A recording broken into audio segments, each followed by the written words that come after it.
If you win this fight, you're the real deal. Alright? So if you're the real deal, you're gonna win. I know. Alright? It's August 3rd, 2024, Los Angeles, USA. The night the future of American heavyweight boxing stood on the edge of glory or disaster. In one corner, Jared Anderson, the rising star and ferocious young lion, eager to claim his place at the top. Across the ring, Martin Bakole, the Congolese wrecking ball, a silent destroyer forged in the shadows, ready to shatter the spotlight dreams of his opponent. For many, this fight was expected to be a formality, a showcase for Anderson to cement his rise to stardom. But Bakole hadn't endured years of toil and sacrifice to play the role of a stepping stone. What was billed as Anderson's crowning moment became a night of brutal truths and shattered expectations. Welcome back to Fight Story. Anderson is number one right now in America. He's a good boy. So it's time now to post, like you said. He's a good boy. Very good boy. Jared Anderson was supposed to be the future. At just 24 years old, he had already established himself as one of the most exciting young heavyweights in the world. Undefeated, fast, powerful, and most importantly, untested. His rise had been nothing short of dominant. Knockouts, Tyson Fury sparring. Jared's the man. This is the future champ right here. I said it 3 years ago. I stand by my words. This is the heir to the throne, guys. Every opponent crumbled under his pressure, but none of them had been Martin Bakole. And that was the problem, because Anderson had never faced someone who could walk through his punches, someone who wouldn't just survive, but fire back. In his last fight against Charles Martin, his defensive frailties were exposed. The former champion pushed him harder than anyone before, forcing him into a grueling decision win. Outside the ring, the pressure built like a brewing storm. Off-court controversies, involving incidents with firearms and a reckless high-speed chase, had fans questioning Anderson's commitment. Then, in a raw, unforgettable moment, captured on video, he broke down before Roy Jones Jr., exposing the crushing weight of expectation. I'm 23. So sometimes there's a lot put on us, but it's put on us because we're the ones that can take it. Jared may not think he can sometime. Jared may get messed up sometime, but Jared can wear these shoes. That's why Jared has it. Were these the first visible cracks in his once impenetrable armor? Enter Martin Bakole. Martin Bakole's name didn't carry the same weight as Jared Anderson's, but those inside boxing knew exactly what he was capable of.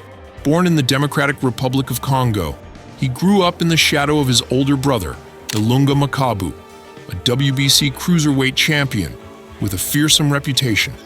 But while Makabu built his legacy, Martin was carving out his own. At 6 feet 6 inches and nearly 300 pounds, he had the size, power, and toughness built for heavyweight warfare. But early in his career, a loss to Michael Hunter exposed his flaws. He was outworked, broken down, and as he sat on his stool injured, whispers began. Was he looking for a way out? Martin, you're no f***ing. To many, this seemed like the end of Bakole's aspirations, but it was only the beginning of his transformation. Under the guidance of his longtime Scottish trainer, Billy Nelson, he got back to work. Sparring with some of the world's top heavyweights, he quickly built a reputation as the most avoided heavyweight in the division. Then came the night he silenced France. Against Tony Yoka, Bakole didn't just win. He dismantled him, walking him down, breaking his spirit, and proving he was a real problem in the division.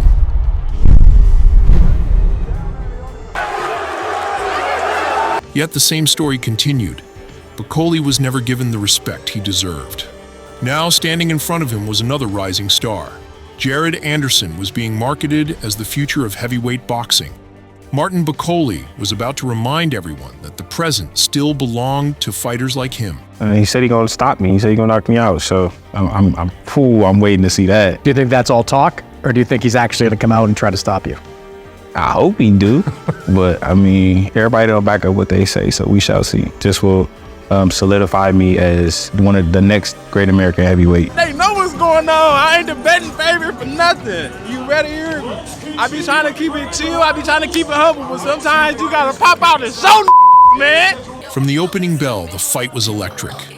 Anderson began with speed and precision, targeting Bakoli's body in an effort to sap the energy of the larger man.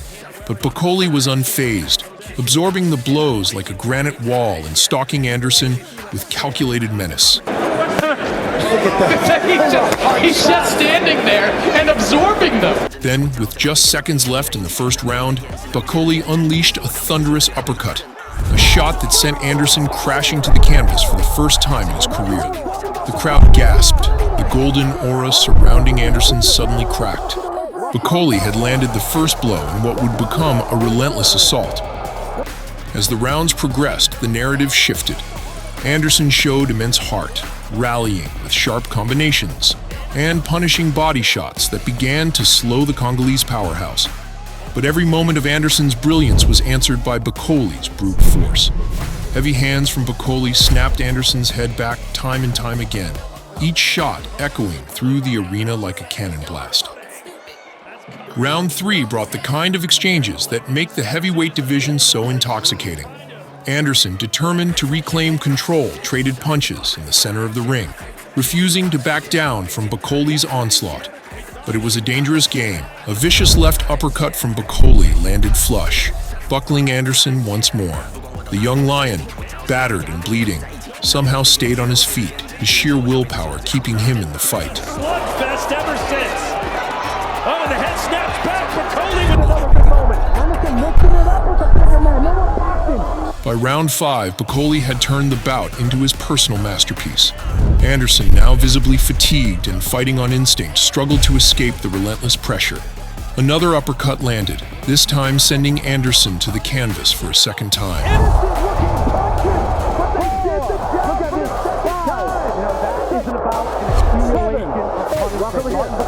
The writing was on the wall.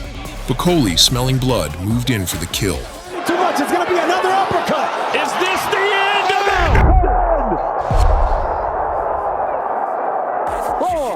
4, 7. You want to go? Hey, rock toward me. Rock toward me. The final moments were a symphony of destruction. Uppercuts, hooks, and brutal body shots rained down as Anderson's corner watched helplessly. The referee stepped in, waving it off, sealing the victory for Martin Bakoli. The arena erupted as Bakoli raised his arms in triumph, his imposing figure standing tall over the fallen champion. Jared Anderson, the man touted as America's heavyweight savior, had been dismantled, and in his place, Martin Bakoli, the monster from Congo, emerged as the division's most dangerous secret no longer. For years, Bakoli had been overlooked and avoided, a man too dangerous to risk and too quiet to market. Tonight, he shattered that narrative. He didn't just win.